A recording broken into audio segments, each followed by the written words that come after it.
the phone felt suddenly heavy, a slick, cold slab against my ear. Mom's voice, usually a steady and calming anchor, was trembling, each word frayed at the edges with a panic I'd never heard before. "Lily, Beta, your father just called." There was a sharp, shaky intake of breath. He canceled your entire wedding." I froze. Right there, in the plush, perfumed silence of the bridal boutique, standing on a velvet-draped podium, I turned to stone. The world didn't just stop, it shattered. I was half-zipped into the exquisite satin gown, the one I'd been secretly sketching in the margins of my notebook since I was 18. The fabric, which moments before had felt like a second skin of pure promise, now felt like a suffocating shroud. The air, once sparkling with excited chatter, grew thick and silent. The consultant, Anya, who had been beaming just seconds ago as she fastened the tiny pearl buttons, now stared at my reflection in the full-length mirror, her eyes wide with horrified pity, her hands hovering uselessly near the delicate veil she had just placed so carefully in my hair. All I could hear was the ragged sound of my own breath, and Mom's soft, defeated weeping on the other end of the line. "He said he's not funding this circus," she whispered, the word circus tasting like ash in her mouth. "He already called the Grand Victoria. The coordinator, Sarah, she confirmed it. It's done." The words didn't just land, they detonated. It was a physical blow, a visceral cracking of glass deep inside my chest, each shard a fragment of a future now broken. He canceled it.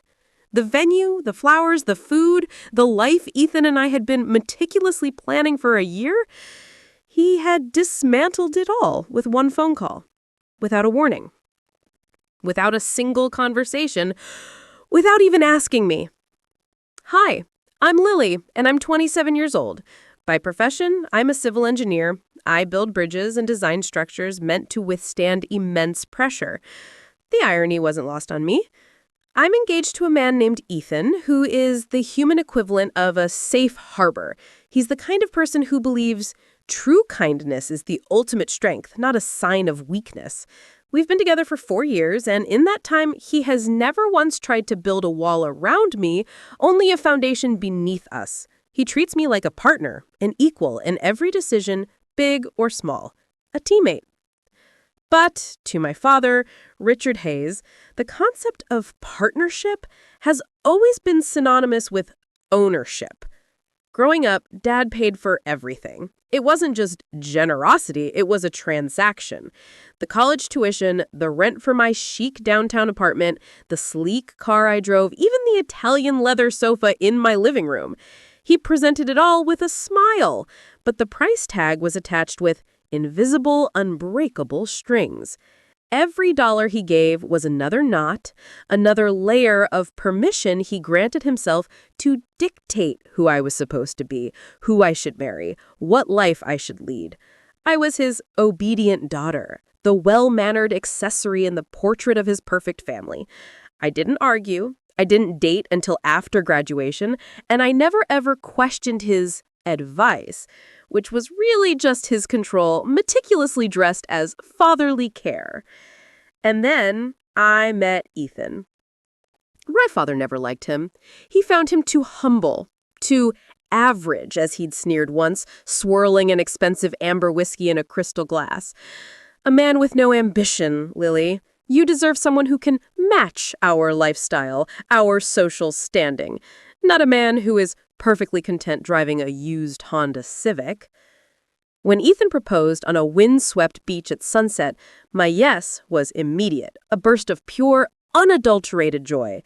But the moment the diamond was on my finger, a cold dread settled in my stomach. My nervousness wasn't about spending my life with Ethan. It was about the inevitable confrontation with my father. The first battle happened 3 months before the wedding.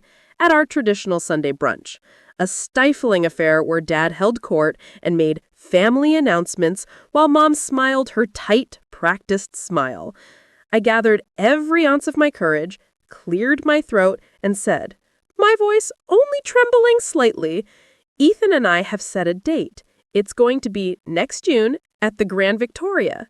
Mom gasped with feigned surprise and clapped her hands, her eyes darting nervously towards my father. My younger brother Sam offered me a small, supportive grin from across the table.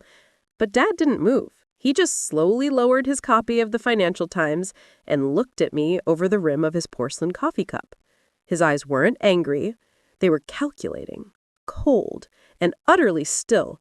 He didn't say a word.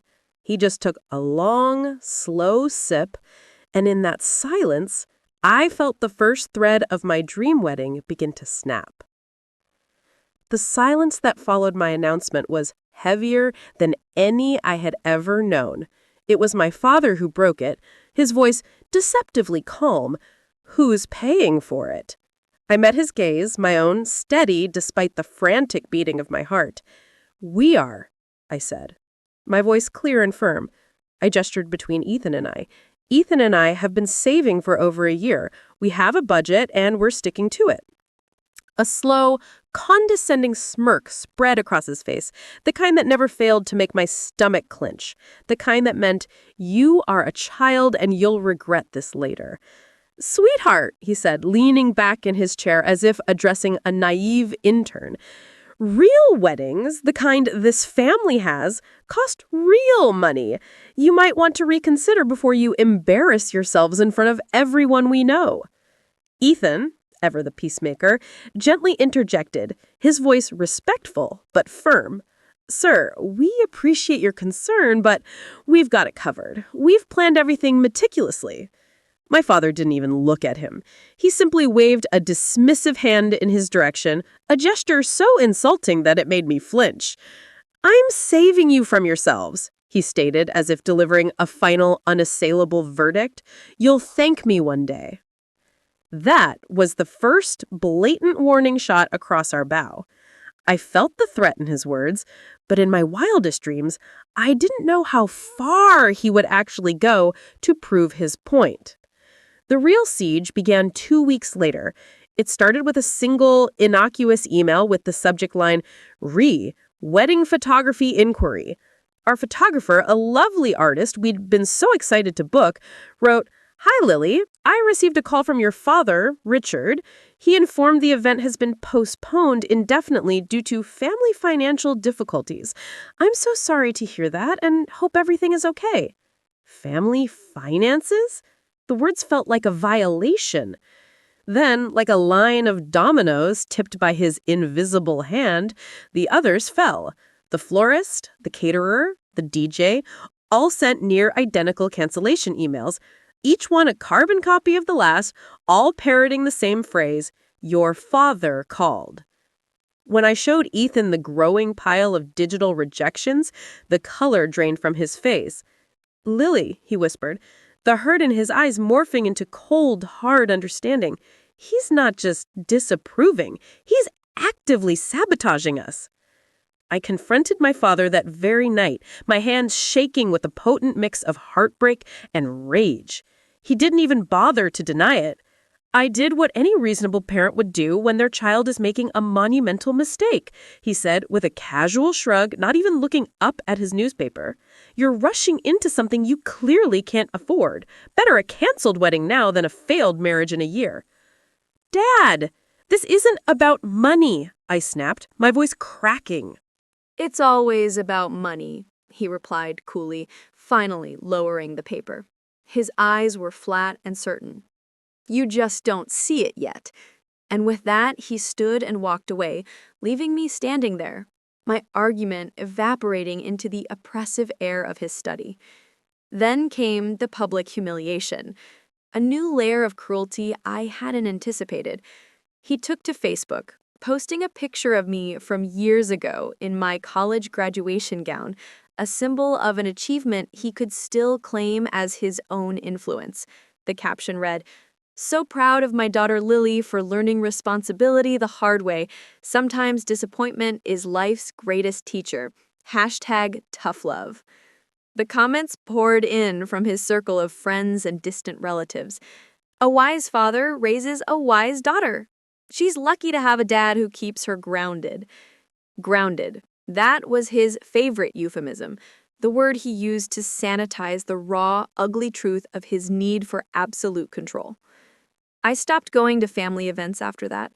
The pretense was too painful to maintain. Even my mother, when she called, would whisper, "Just let him feel involved, honey. You know how he is. He means well."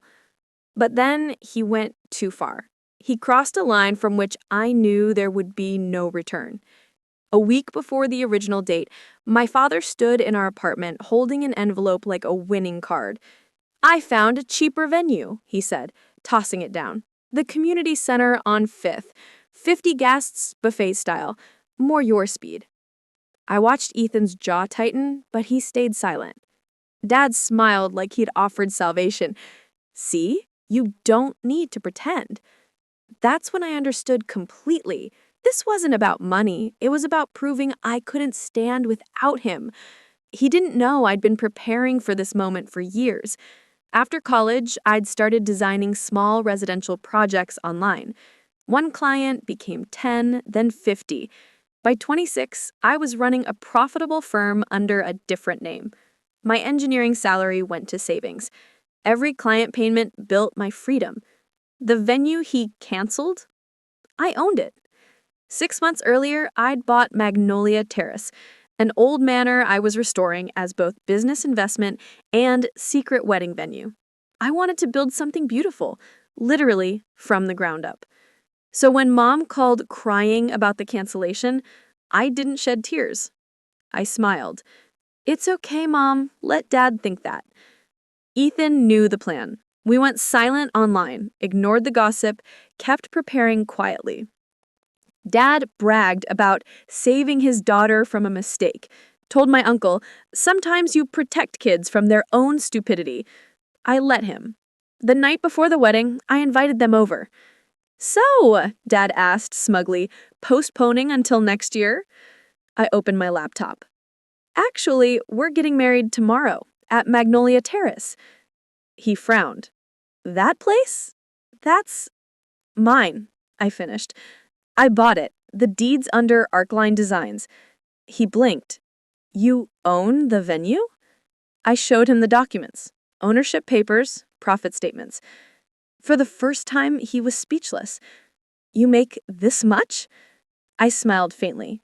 "You taught me to build control from the ground up. I just learned to build mine without hurting anyone." The next day was perfect. Golden light through magnolias, soft music, quiet laughter. Mom cried walking me down the aisle. Dad sat silently in the back, watching the daughter he thought he controlled walk into her new life. Later, under string lights, he approached. "You didn't need to prove anything." "I did.